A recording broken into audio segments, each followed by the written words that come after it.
put the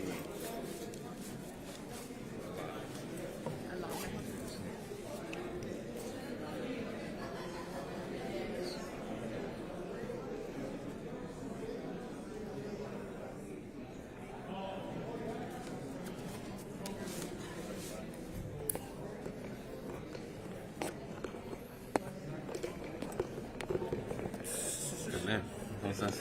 Everyone. ¿Qué trabajo? Todos. Bueno, estamos en ello, pues. Sí. Sí, others have it. Le pusieron en un huequito ahí, ¿no? Creo que sí.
Holler when you're ready for a mic check. Check, check. 1, 2, 3, 4. Mic check. 1, 2, 3, 4, 5. Check, check. 1, 2, 3, 4, 5. Mic check. 1, 2, 3, 4, 5. Mic check.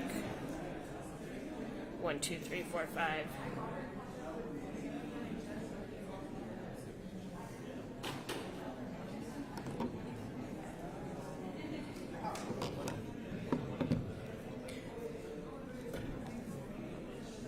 Mic check. 1, 2, 3, 4, 5. Everybody's probably taller than me. Mic check. 1, 2, 3, 4, 5. Check, check.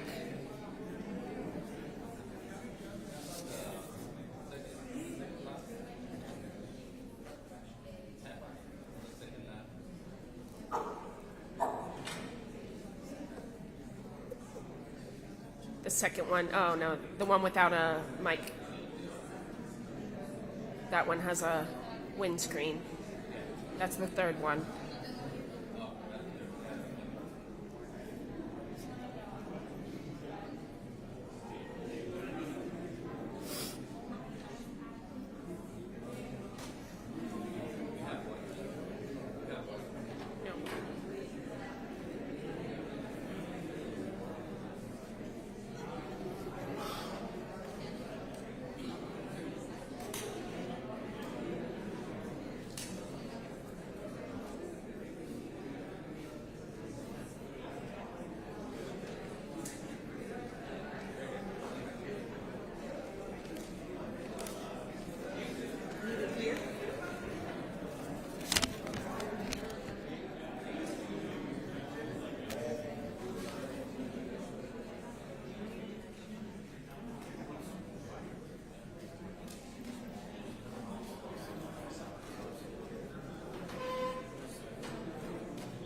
Correct, this one. Okay, that's what I was tapping on. Yes, I wrapped it like that. This is to make sure. Oh, shit. This is the house one? No, it's not that one. If it's that one, it's this one. Yeah, so. Okay.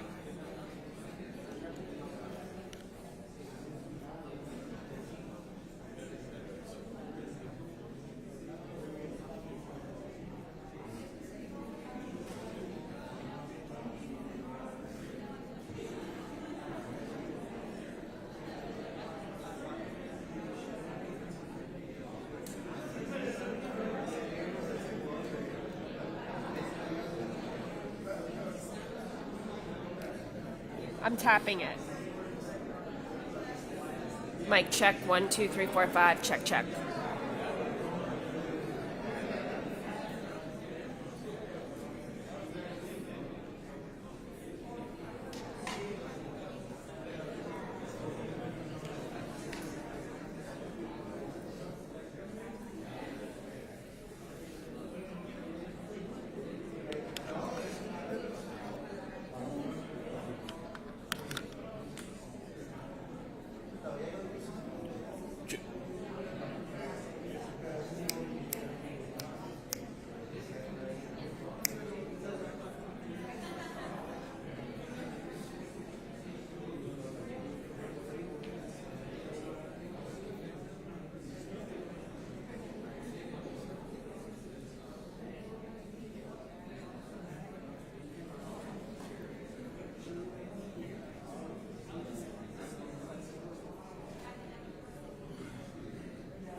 I think they said they're on their way.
Just FYI, the delegation will be here in about 10 minutes. They're running a little bit late.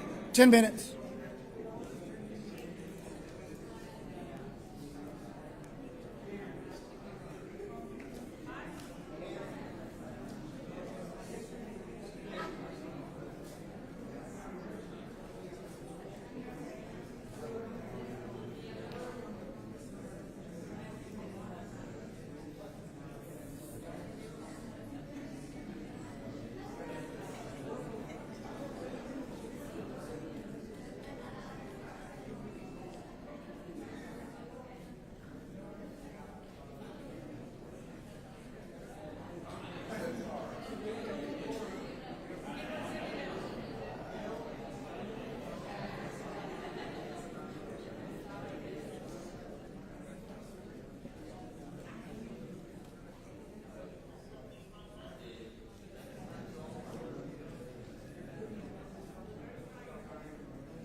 Yeah. Go ahead.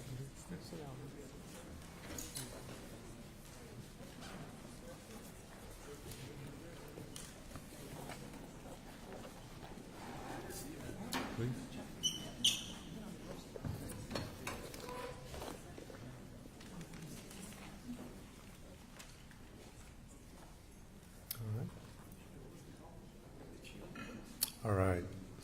All right. Good afternoon, everybody.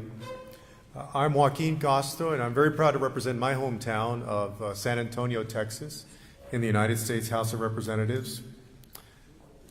A century ago, my family's American story began right here in Eagle Pass, and so it's a very special city for me. In 1922, my grandmother, Victoria Castro, crossed the border here as a 6 or 7-year-old orphan. Both her parents had died around the time of the Mexican Revolution, and the closest relatives who could take her in, she and her sister, were not in Mexico, but were in the United States, in San Antonio.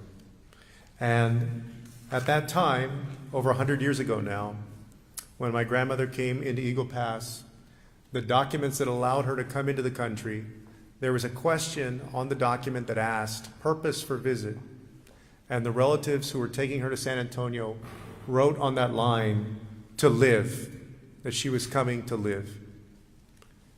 So much has changed in all of that time, and I know times are different. But when I read about the bodies of children floating in the Rio Grande, it's hard not to think about the cruelty that might have awaited my grandmother were she to try to cross today. Over the last few months, even as border crossings have dropped, Texas Governor Greg Abbott has launched a barbaric campaign of cruelty against migrants, littering the Rio Grande with invisible razor wire and other drowning devices that are designed to injure, maim, and kill families who are just exercising their legal right to seek asylum in the United States, and then separating those families that do manage to reach American soil. In the process, border communities like Eagle Pass have become collateral damage of Operation Lone Star, as Greg Abbott's state troopers have seized private property, turned community parks into mass arrest zones, and drained resources from this small town to fuel what has been, for the governor, a campaign of hate. Today, Congresswoman Garcia, Congressman Cardenas, and Congresswoman Jackson Lee, and myself came down to Eagle Pass to see the consequences of Operation Lone Star for ourselves and hear from folks in the community about the harm this operation is doing to their lives. The people that we visited with today, they're Democrats and Republicans, small business owners, community members. But they've all seen what Operation Lone Star is doing, and they're all calling on Governor Abbott to bring it to an end. This operation isn't about border security. It's a political stunt designed to distract from the Abbott administration's failure to make progress on other issues that Texans care about, like health care, education, economic development. If Governor Abbott won't listen to his constituents and bring this cruelty to an end, the federal government needs to step in with the full force of its authority. The Biden administration promised to bring humanity back to America's asylum system. But what we've seen here in Eagle Pass today is the definition of inhumanity. And after what I've seen here today, I'm calling on the Biden administration to end all cooperation between Customs and Border Protection and the Texas Department of Public Safety, except for that which protects the health and safety of asylum seekers, at least until ongoing investigations can be completed into human and civil rights violations, and the Department of Justice's lawsuit against the state of Texas can be resolved. Family separation and drowning devices do not represent who we are as a country, and border residents deserve better than what Governor Abbott is doing here in this city of Eagle Pass. Now, we have a number of speakers today, so I'm going to start with Jesse Fuentes, the owner of Epi's Canoe and Kayak Team and a member of the Eagle Pass Border Coalition, who is leading an important part of the legal fight against Operation Lone Star. Jesse?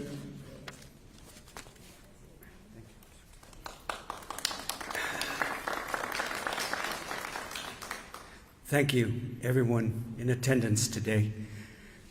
I never thought, if you would have asked me about a month ago, that I'd be addressing a briefing, a press conference like this, that I would have to try to defend or just look at the situation that's happened here in Eagle Pass. Because of my small business, Epis Canoe and Kayak team, that I started 8 years ago, it was my job to promote positivity. It was my job to promote Mother Nature, to promote the beauty of the Rio Grande, to promote our community, our culture, our history, our story, our relationship with Piedras Negras, Coahuila, Mexico, between Eagle Pass, Texas, and them. It's been around since 1849, since our community was established. And what I've seen over the last 2 years has been just atrocious. I can't believe that we've gotten to this point where people are dying and our state doesn't care. And it's pretty sad. The river is dying. They have raised 5 beautiful sanctuary islands in the middle of the river without any environmental studies, without any contacting of the Army Corps of Engineers, without any regard to the International Water Boundary Commission, without any regard with all the treaties that have been signed with Mexico.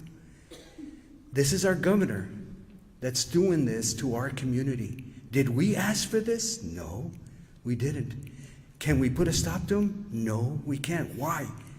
Because he's determined. He's determined, despite the death of human beings, despite the death of a beautiful ecosystem in our Rio Grande, he's determined to prove a point. What is that point, Mr. Greg Abbott? What is that? Look at all the people that are here asking you to please reconsider your position and please allow us dignity and respect. Everybody deserves that. As a small business owner, the river is my passion, but most of all, my culture, my history, nuestra gente. That's why I'm here, and that's why there's litigation, because he won't stop.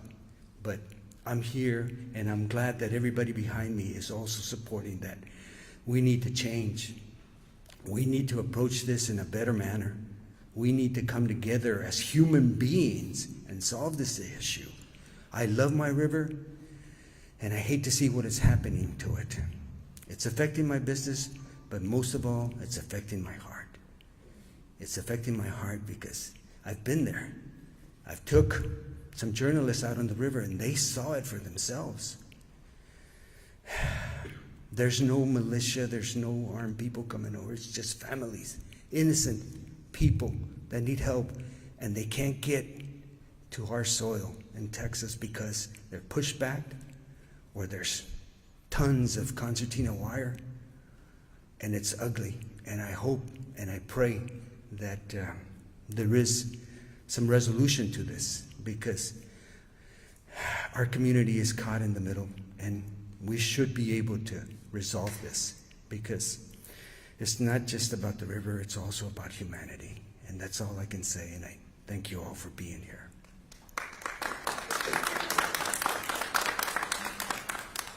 Thank you, Mr. Fuentes. And Mr. Fuentes makes an important point. We have focused often on the human suffering because of Operation Lone Star, the barbarism of razor wire and barrel traps and drowning devices. But the fact is, Operation Lone Star is destroying a certain part of the river and destroying the livelihood of Mr. Fuentes and others in Eagle Pass. With that, I'd like to invite up a wonderful colleague from the city of Houston, Congresswoman Sylvia Garcia.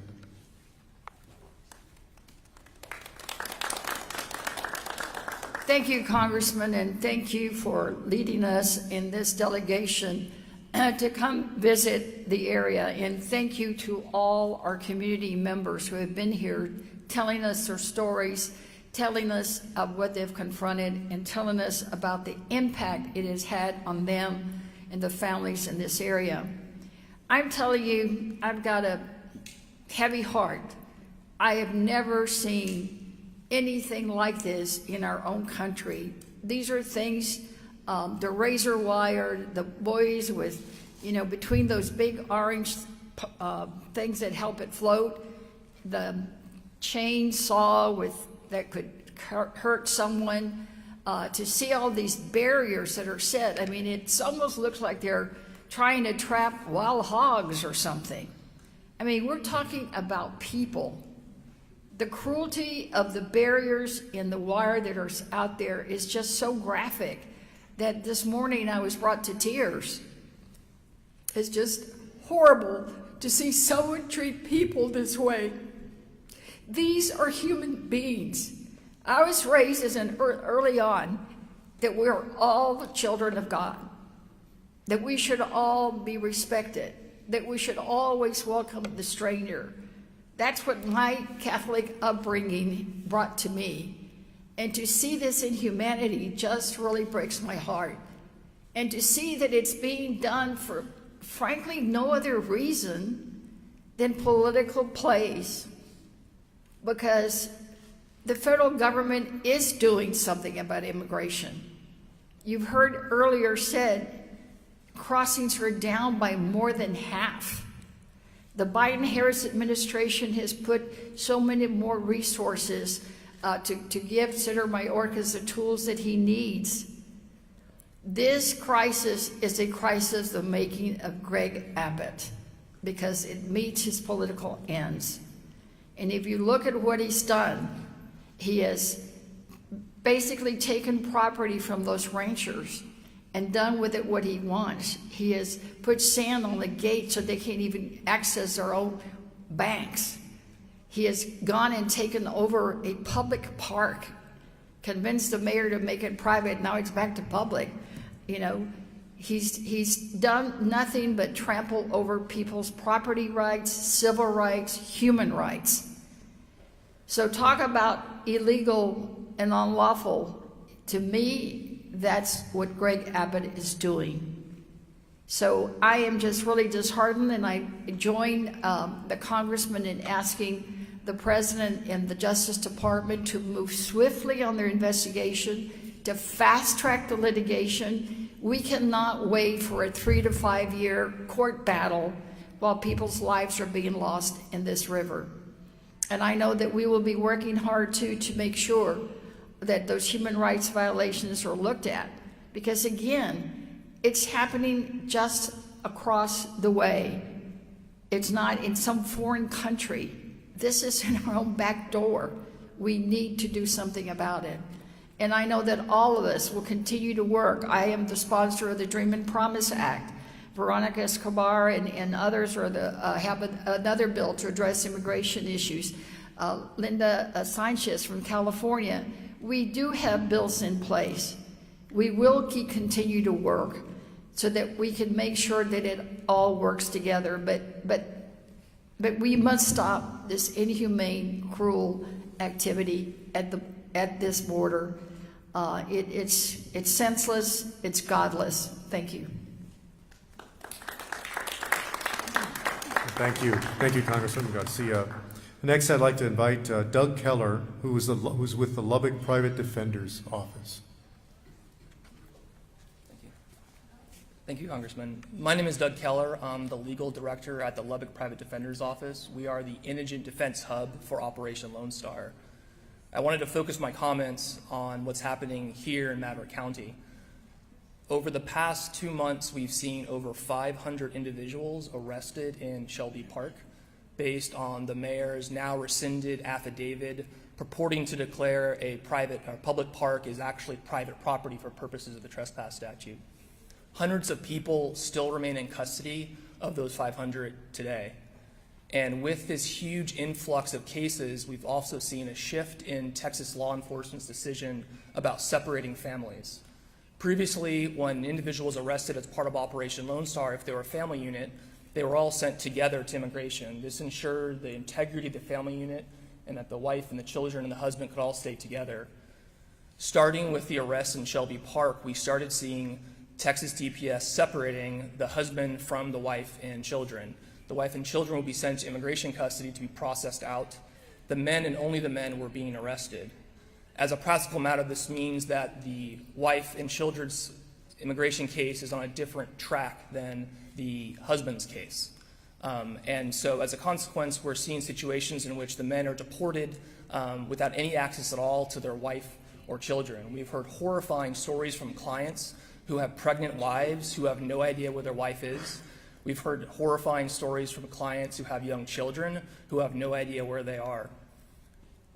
While this is a Texas policy, I will say that the federal government could in fact help to reunite these families. We saw in the Trump administration, eventually we got to the point where we all agreed that these family separations were morally repugnant and shouldn't be happening.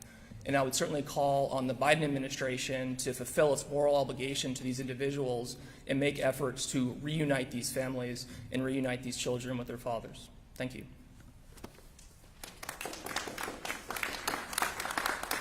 Thank you, Doug. Next, we have Audrey Mulholland, who's with the Texas Rio Grande Legal Aid.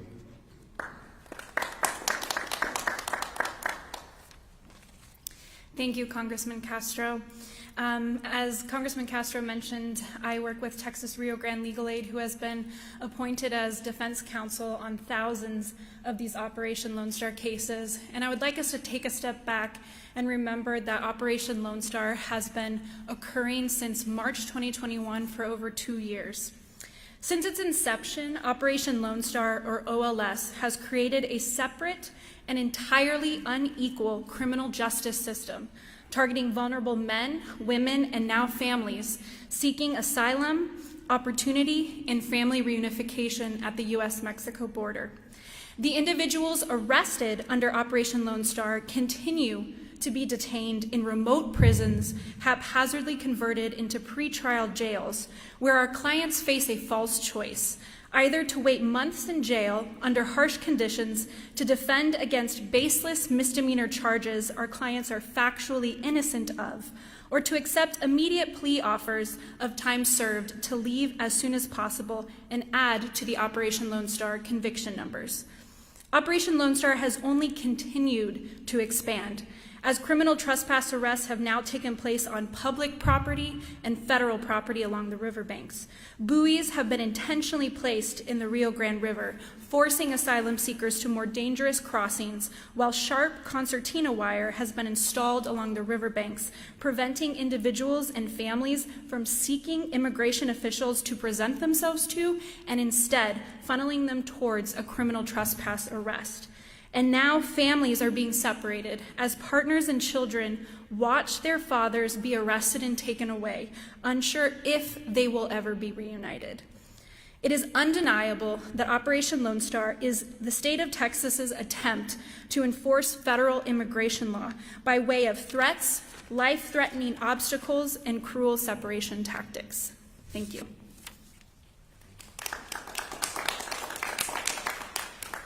Next, I'd like to introduce Congressman Tony Cardenas from California. Thank you. Gracias. Estoy de acuerdo con todo lo que dijeron mis colegas y también quiero decir en español que aquí en los Estados Unidos, cuando una persona llega aquí a este país buscando una oportunidad de asilo, deben de recibir todo lo que merece a cualquier humano.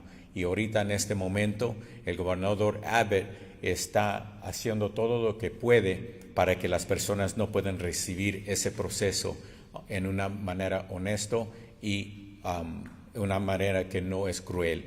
Lo que está haciendo el gobernador Abbott es cruel, es contra la ley federal y también en el mismo tiempo estoy de acuerdo con el presidente de los Estados Unidos que ya empezó el proceso para seguir con una demanda sobre el gobernador Abbott al nivel federal para que no va a poder continuar con este proceso tan cruel y este proceso que no debe de ocurrir en cualquier parte del mundo, menos aquí en los Estados Unidos. Gracias. Thank you, Tony. Next, we'll have Domingo Garcia from LULAC, and then State Senator Roland Gutierrez.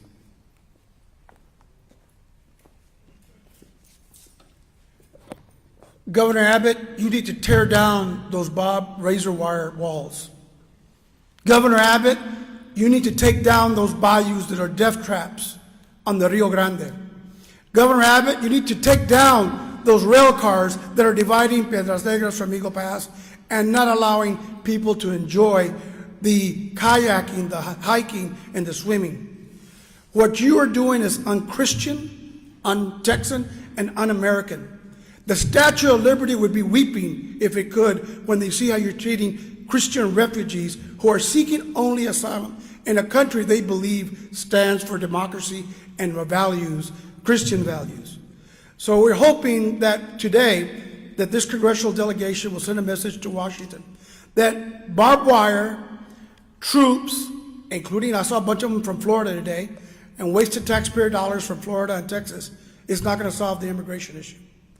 It's going to take bipartisan immigration reform that allows for legal pathways for immigrants to come to this country, and that will keep the cartels and the human smugglers away, because what Governor Abbott is doing is creating a funnel to the human traffickers. He's creating a funnel of dead bodies on the Rio Grande. And that has to stop. It's going to take Texans and Americans to say, ya basta, eso no se vale, no es cristiano, no es americano. Y cuando pones ese tipo de barreras, resulta la muerte de mucha gente y sufrimiento. And cities like Eagle Pass, where hospitals get filled up with children and women cut up with barbed wire injuries, where the morgues get filled up with floating bodies. That's not the America that I was raised with. And we will say with liberty and justice for all, that's not liberty and justice for all. Thank you. State Senator Gutierrez. Thank you, Congressman. I promise it's just a cold. I want to be very clear what's happening here for everybody that's listening out there in America. What's happening on the border, what the Republican governor of Texas has done for the last 2 years is just create nothing but stunts. So I want to clear this up for you. We've had him stop every truck coming in to the United States for weeks on end in the past. It cost the Texas economy $9 billion in rotten vegetables. We now have seen him fly people to New York and Washington, D.C. and everywhere else.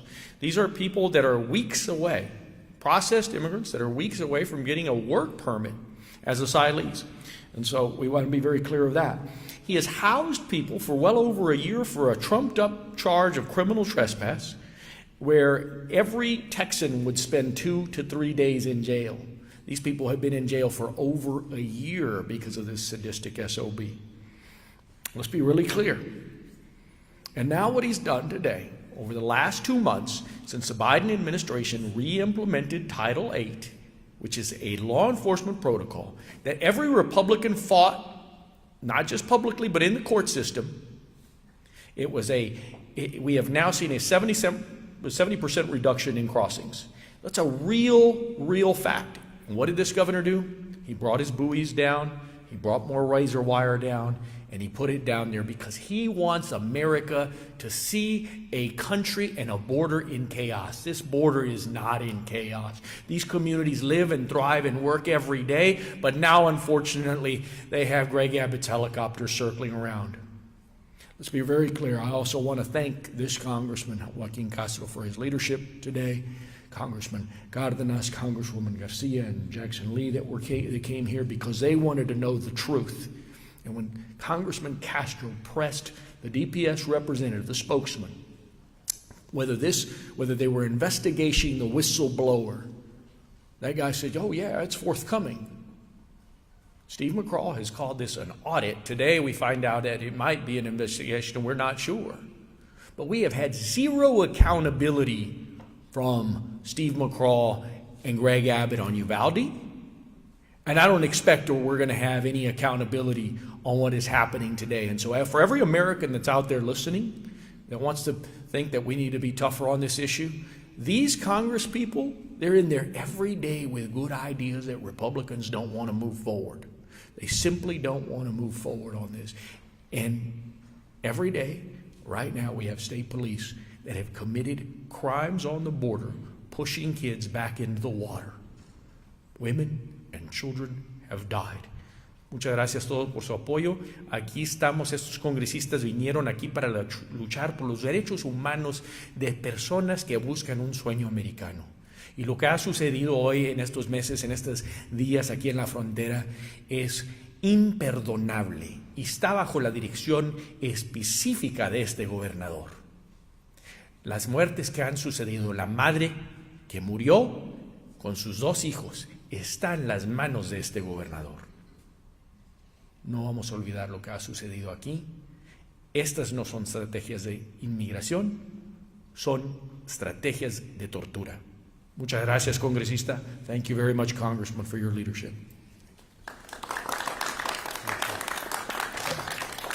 All right, thank you to our elected officials and our community members. We have time for a few questions, and then some folks will be able to stay afterward for additional questions and interviews, perhaps.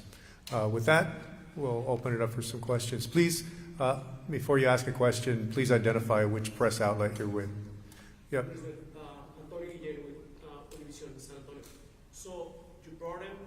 What is? I don't know if you've been here before, face to face with the buoys or not. But what's your first impression now that you were that face to face? Yeah, we had a chance to see those buoys or barrel traps twice today. First, at the property of the Urbinas, whose property, a piece of their property has been seized, and they no longer have access to their own property, has been seized by the state of Texas without any kind of eminent domain or condemnation process. Their business is also being hurt. So we were able to look over through their property and see the razor wire, which is right up against the fence, and those barrel traps. We also were at Shelby Park and had a chance to see the barrel traps up close. And if you look at those things, they're of course giant orange buoys. There's a chainsaw type device in the middle of those things.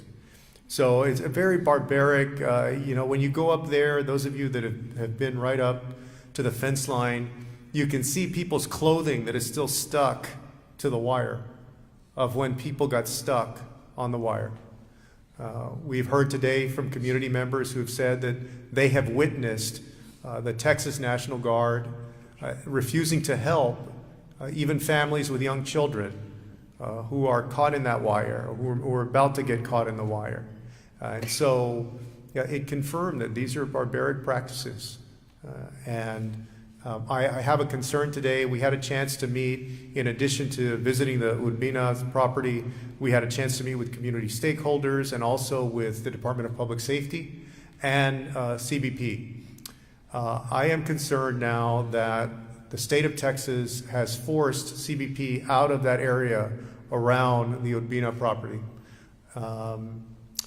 There is a little bit of dispute about that, but I think after all is said and done, functionally, I think that's what they've done. And it concerns me because these are folks that are not trained to patrol the border. They're not trained in when to offer aid. There are accounts that they're refusing to offer aid, even to young children. And so I'm very concerned about that. I spoke to Secretary Mayorkas just a few days ago to let him know that this CODEL was coming down here and laid out some of my concerns. And I will certainly reach out to him again and let him know what we found out and my concern that the state has muscled out the Border Patrol from that area. I don't know if any of my other colleagues want to chime in on that or if we should take the next question. Sure, Sylvia.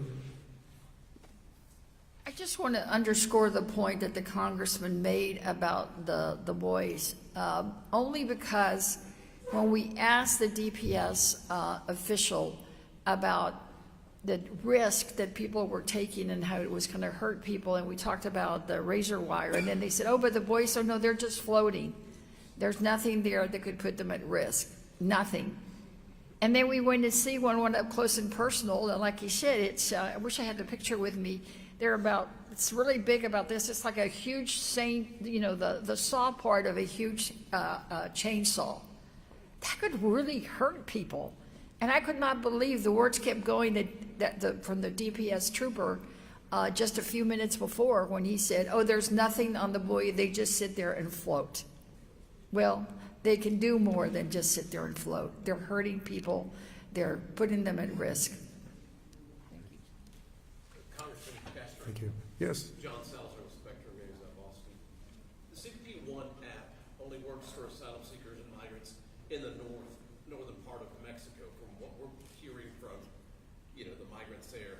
So that creates a bottleneck around the border. What, if anything, is being done to address what seem to be ongoing problems with that app as people seek asylum? We have asked that question. We have pressed the Department of Homeland Security. We will do that again, once we get home. But let's be clear, there is no excuse for the inhumane, barbaric treatment that Greg Abbott is giving human beings. But at the same time, the federal system that is being used for what is supposed to be an efficient and orderly process for some people seeking asylum needs to absolutely work as well as it can.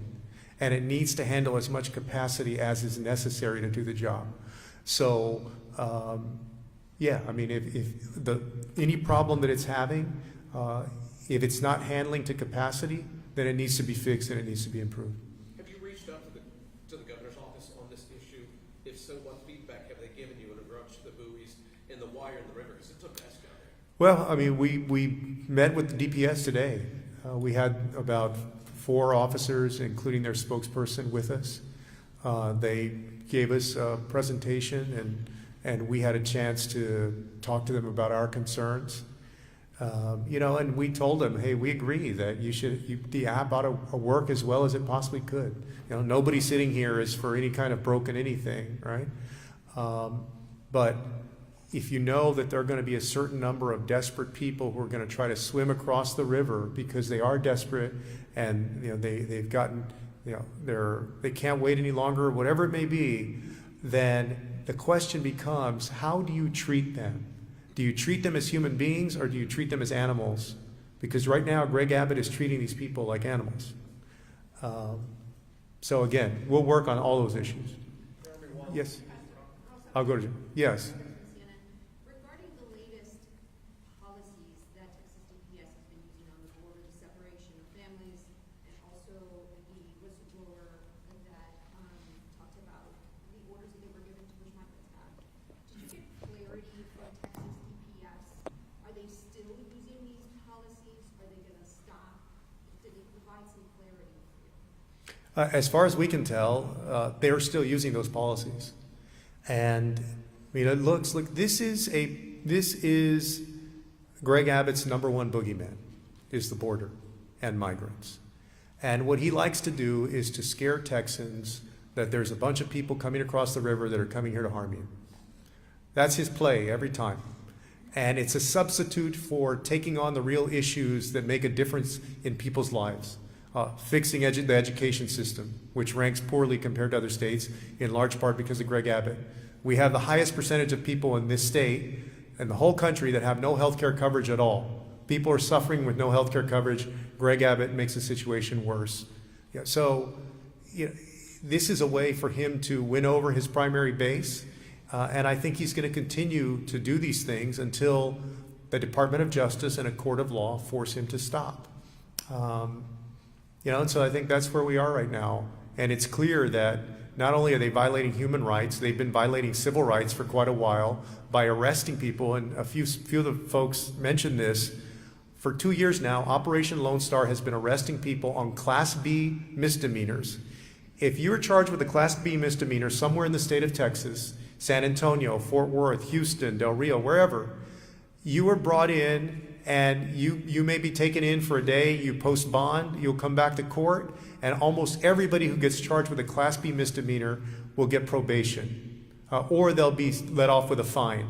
Some of these people are spending weeks, if not months and months and months, literally in jail, and that's before they've even been convicted. They haven't even been convicted. So that's how bizarre this whole thing has become. And the Justice Department really need to do something about that. Let me say this clearly. The Biden Justice Department is allowing the state of Texas to oppress people, to oppress people's civil rights in this state.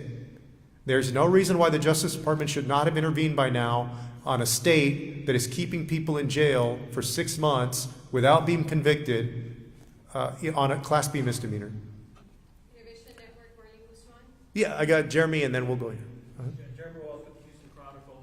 It seems like y'all heard different messages today from DPS versus what you heard elsewhere in terms of the relationship with Border Patrol. What do you get out of this? Obviously DPS said they are working well with Border Patrol, but we're seeing evidence that they're not, obviously at the farm and other places in the city. What do you take away from this? Is there cooperation happening or is there not? Well, most of all, Operation Lone Star is interfering with the job of Border Patrol. Remember, Border Patrol are folks who, from the beginning, this is what they signed up for. They signed up to patrol the border. They were trained for years to do those functions. The folks at DPS, they never signed up for that. That was not what they signed up to do when they decided to be state troopers. And functionally, what we're seeing, just as I mentioned on the Urbina property, they have essentially, the state has essentially muscled out Border Patrol from that area. Now, Border Patrol is not going to tell, that's not their words, and they gave me a description of no, they're patrolling, blah, blah, blah. But when you look at what's going on, they have functionally muscled them out. So I would say that they're interfering with the process of CBP. One more. Mm-hmm. Marlene Guzman with Innovation Network. We understand that you got a close view of the barriers, but did you see what it's costing to the migrants? Hours ago, we saw a group of migrants with kids, a lot of families, walking along the river because they're being asked to go all the way to the very end where the wire ends. And then they're welcomed by DPS troopers who basically separate them by groups, and then they turn them over to Border Patrol. Did you get to see any of that? We did not when I was there we were out there for about 45 minutes, I would say, and didn't get a chance to see it. But you raise a good point, which is you have a lot of children and families here. And if there's something that I would leave you with, it's this, that Greg Abbott can't be allowed to paint a whole group of people, these asylum seekers, as a threat to the country. In fact, Border Patrol gave us a presentation, and they laid out the number of crossings, or encounters, and then they laid out the number of criminal encounters, criminals who they have encountered. And that number, because I double checked, I said, well, it equals such and such. It was less than 0.5%. Okay? Literally less than 0.5%. All right? Yet a lot of the conversation, a lot of the way this story is told in the media and so forth, a lot of the narrative about the border is about all these people that are coming to harm Americans. Sure, no, that's right. Look, these are very desperate, very determined people, but they're also seeking asylum in a way that is consistent with what we have seen throughout American history with people from different nations from all over the world. People's boats drowned, people drowned trying to reach the United States from Haiti in boats.